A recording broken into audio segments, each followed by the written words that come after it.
Àdúpẹ́ àdúpẹ́ àdúpẹ́ ẹ jẹ́ ká fi ọpẹ́ fún olúwa àwọn olúwa nítorí tí ó ṣeun nítorí tí àánú rẹ̀ dúró títí láéláé àmín. Mo kí gbogbo wa pátápátá níhìn àti ní ẹ̀yìn òdì wípé ẹ kú déédéé àsìkò yìí o. Lágbára lọ́wọ́ Ọlọ́run, wàhálà yín lórí ilẹ̀ èpẹ̀ yìí kò ní já sí orí asán o. Pẹ̀lú ògo Ọlọ́run, gbogbo wàhálà ìdààmú tẹ́ ẹ ṣe pẹ̀lú òògùn tẹ́ ẹ fi kó ire jọ tá a mọ̀ sí ọbẹ̀ lórí àlàáfíà owó àti dúkìá, yín tí ó mú kẹ́ ẹ tà ń gbàǹjo fi wá ìsàn kò ní dé bá yín o pẹ̀lú ògo lọ́dọ̀ Ọlọ́run. Èmi ọmọ yín náà ni o, àbúrò yín, ọ̀rẹ́ yín, ojúlùmọ̀ yín, alábàáṣepọ̀ yín, atọ́kùn ìrì òwúrọ̀ ní godsreministration.org tá a mọ̀ sí God Organization Spiritual Healing Research Evangelist Ministry tí mò ń jẹ́ Amusa Jafani Matthew. Mo mú ètò yìí wá nípa ìwòsàn ìlera. Ètò tí mo fẹ́ fún wa yìí ó dá lérí tẹ́ ẹ bá ní àrùn ikọ́ asthma táwọn bàbá ń pè ní ikọ́ fakànfakàn ọ̀ ikọ́ ẹ̀gbẹ́ tí wọ́n ń pè ní asthma. Tẹ́ ẹ fẹ́ ṣèwòsàn lórí ẹ̀, tẹ́ ẹ ti ń lo Becotide àti Fentanyl inhaler àti Franol Tabansan tablet,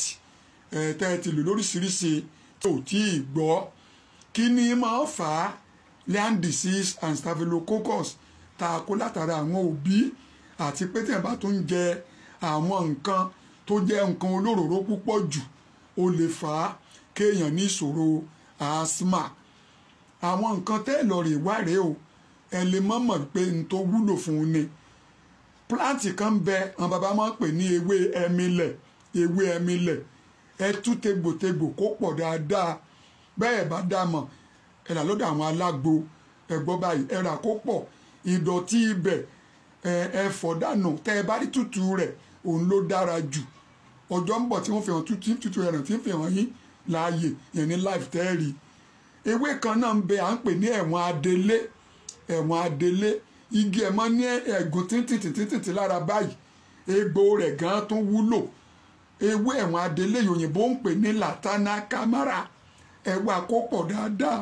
Ìdọ̀tí ẹ ṣàn nù. Ẹ gbọ́ báyìí. Ẹ wá kó pọ̀ dáadáa, ẹ ṣàn nù. Ẹmílẹ̀ yẹn ni wọ́n ń pè ní tawa or asthma leaf. Ẹ gbọ́ bẹ́ẹ̀ yẹn, ọ̀nà tó náà wúlò fún ó pọ̀. Ẹ gbọ́ bẹ́ẹ̀ yẹn, ẹ wá àwọn ewé yẹn, ẹ dry ẹ jẹ́ ó gbẹ. Ẹ má fi oòrùn sá o. Bí mo bá parọ́, ẹ tó bẹ́ẹ̀ lọ́dọ̀ àwọn tí wọ́n bá jó ní máa ń jìnlẹ̀ òyìnbó tí wọ́n bá kọ́ botanical name nípa tẹ́ ń pè ní biological science. Wọ́n sọ fún pé tí mo sọ òótọ́ ni. Ewé ẹ̀wọ̀n adélé ní tó ń ṣiṣẹ́ fún ó pọ̀. Tawa tó ń ṣiṣẹ́ fún ó pọ̀. Bẹ́ẹ̀ náà la tún ní Cleon viscosa tá à ń pè ní èkùkù gbó. Àwọn ilẹ̀ Ghana àwọn ń pè ní tẹ́tẹ́. Àmọ́ Cleon viscosa yẹn bẹ́ẹ̀ bá rò náà déédéé, àmọ́ kẹ́ ẹ tó lè rí ó jìn. Ṣùgbọ́n ẹ̀wọ̀n adélé rí ẹ̀wà kó pọ̀ dáadáa pẹ̀lú tawa leaf, ẹ̀wà kó pọ̀. Ẹ gbọ́ bẹ́ẹ̀ yẹn, ẹ ṣàn dọ̀tí ara rẹ̀ nù, ẹ dry nínú ooru, ẹ jẹ́ ó gbẹ. Ẹ gbọ́ báyìí, tẹ́ ẹ bá wá pàǹdì ẹ̀ tó di powder, ẹ wọ́n nú agolo dìríkà. Tó bá jẹ́ agolo kan ni, ẹ lọ sọ́dọ̀ àwọn tí wọ́n máa ta nǹkan pepper soup, ẹ lẹ́ẹ̀fẹ́ ra ataalẹ̀ funfun tá à ń pè ní ginger. Ẹ gbọ́ báyìí, ẹ̀rà tó lè jẹ́ ìwọ̀n agolo mílíìkì kan àtààbọ̀. Gálíìkì náà gbígbẹ powder rẹ̀ òun náà ìwọ̀n bákan náà. Lẹ́yìn náà wàyí tọ́mẹ́ríkà talẹ̀ pupa, ẹ̀wà òun náà bákan náà ẹ dà papọ̀. Tẹ́ ẹ bá ti dà papọ̀, clove tá a mọ̀ sí kànáfùrù,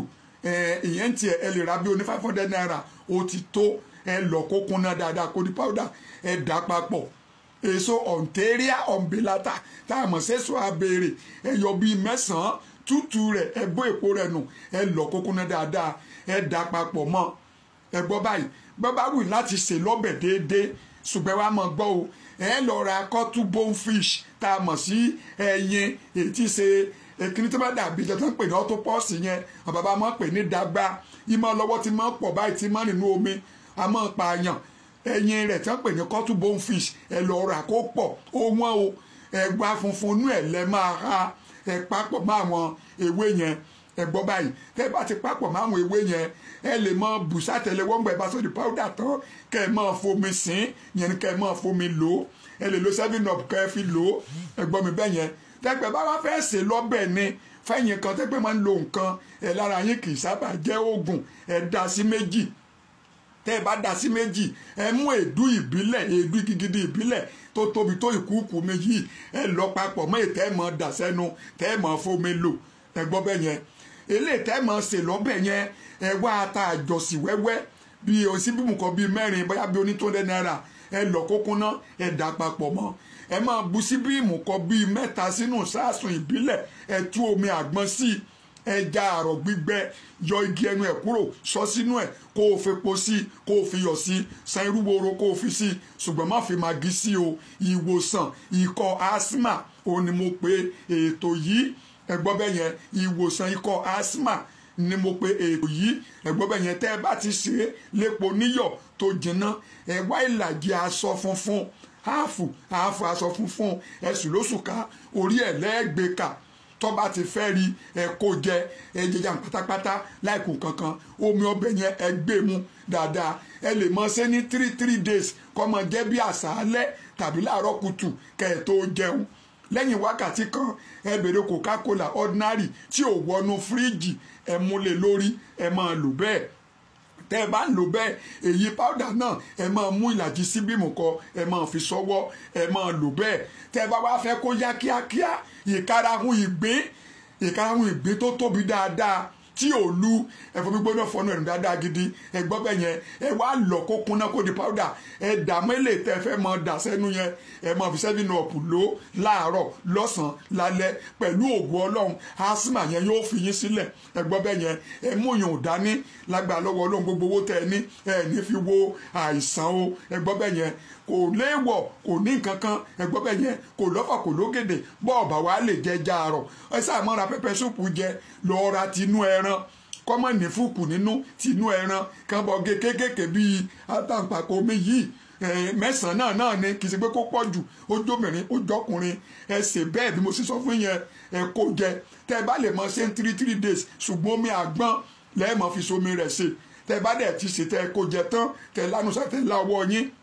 ẹ gbọ́ bẹ́ẹ̀ yẹn ẹ má yàrá fọ ìsásùn yẹn o ẹ lọ rè tọ́jú ẹ nígbà ẹ bá tún lò lẹ́ẹ̀tọ́ fọ ìsásùn yẹn nù bí ìyẹn ṣe jẹ́ ń bẹ̀ yẹn nìyẹn lágbà lọ́wọ́ ọlọ́run àrùn àìsàn àárẹ̀ yóò kó lágbára yín òdìfà gbàrà yín ṣe gbùgbé o mo máa ń sọ pé kọ̀sẹ́ tí ò yẹ kọ́ mọ̀ ní pé ewé àtegbò nígbà tí wọ́n bá bí ni làwọn kan ti ṣe ka ní wọ́n fi nǹkan kan tí ó yẹ kan fi bọ́ni lójú náà fọwọ́ sí wọ́n fi bọ́ọ̀yàn lójú kò lè jẹ́ kó mọ ewé tàbí nǹkan kan wọ́n ṣe kankan fọ́ọ̀rẹ́ mi kan tí wọ́n fi ewé kan hàn ewé rẹ̀kùrẹ̀kù ni wọ́n fi hàn ní wọ́n pè léwé ajé ọ̀pọ̀ ni ò mọ ewé ní òdewé mọ̀ kó sì lọ́bẹ̀ lọ́dọ̀ alágbo kò ní lè lọ lóòótọ́ àwọn náà mo ò ṣe bẹ́ẹ̀ mọ gbogbo ewé ẹ̀wọ̀n adélé èmọ̀sẹ̀ lọ fáwọn eléwé ọmọ kan wípé kí wọ́n wò dáadáa òun báyìí ní ìwúlò rẹ o n tó sì wúlò fún ó pọ̀ ewé ẹ̀wọ̀n adélé wọn a máa lò fún bọ́mọ ọ̀bá mọ̀wé ewé ẹ̀wọ̀n adélé wọn a mọ̀ fẹ́ni tó bá ní rheumatism ewé ẹ̀wọ̀n adélé wọn a mọ̀ fẹ́ni tó bá ní cancer bí wọ́n ṣe lò fún cancer bóyá lump of the womb ni àbí tinú ni tàbí torí ọyàn tẹ́ pé ní lump of cancer of the breast bí wọ́n ṣe é lò máa jẹ́ kó yé wa ìwòsàn títí ikọ́ asthma òun lè léyè ọba mọ̀ pẹ́rù bá sì ń bà ọ́ ń ó sọ kínní kan fún ọ lọ sí chemist